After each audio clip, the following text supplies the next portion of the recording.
નમસ્તે વિદ્યાર્થી મિત્રો, આજે આપણે જોવાના છે વિન્ટર 2023નો ઇન્ડક્શન મોટરના પાવર સ્ટેજીસ બેઝનો એક્ઝામ્પલ.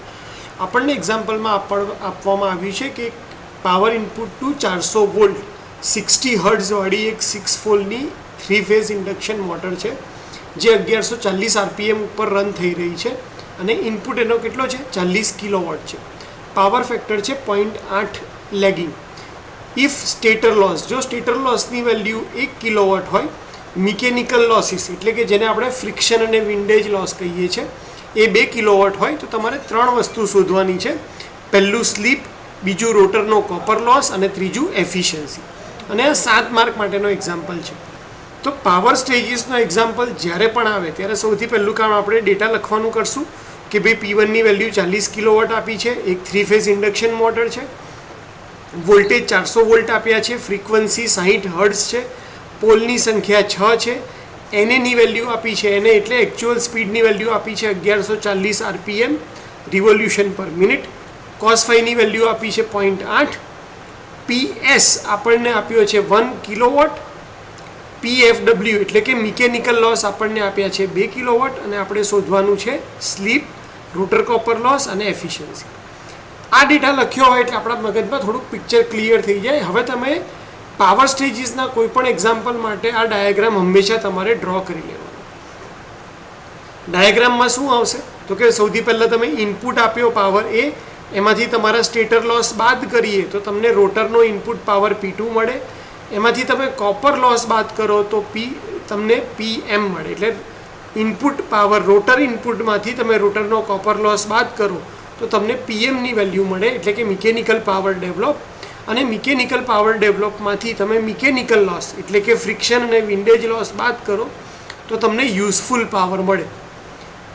એટલે કે P1ની વેલ્યુ સૌથી વધારે હશે, PUની વેલ્યુ ઓછી હશે, કારણ કે એમાંથી PS બાદ થતાં PCU બાદ કરી અને PM બાદ આપણે કરતા જશું.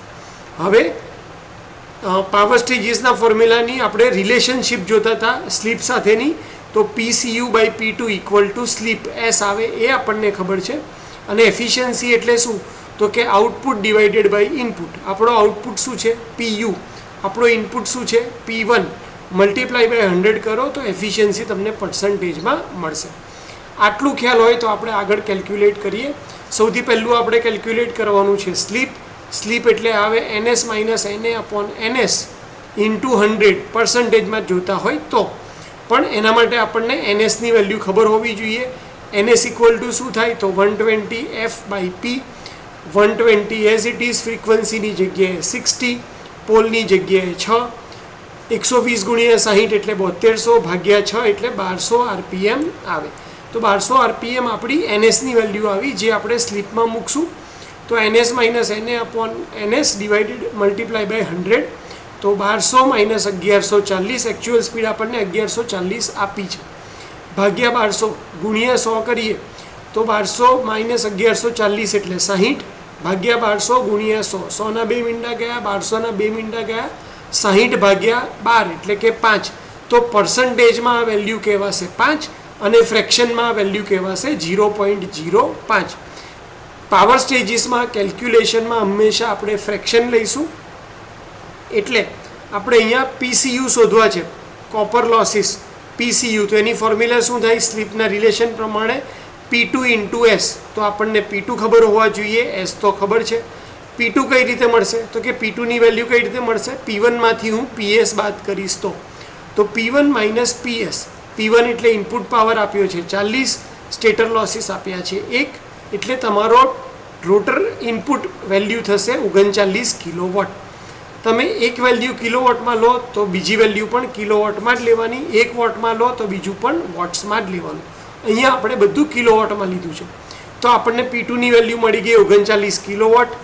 ફરીથી ફોર્મ્યુલા મૂકીએ, PCU equal to P2 into S એટલે કે 39 ગુણ્યા 0.05 એટલે કે 1.95 કિલોવોટ એ તમારો રોટરમાં કોપર લોસ થશે.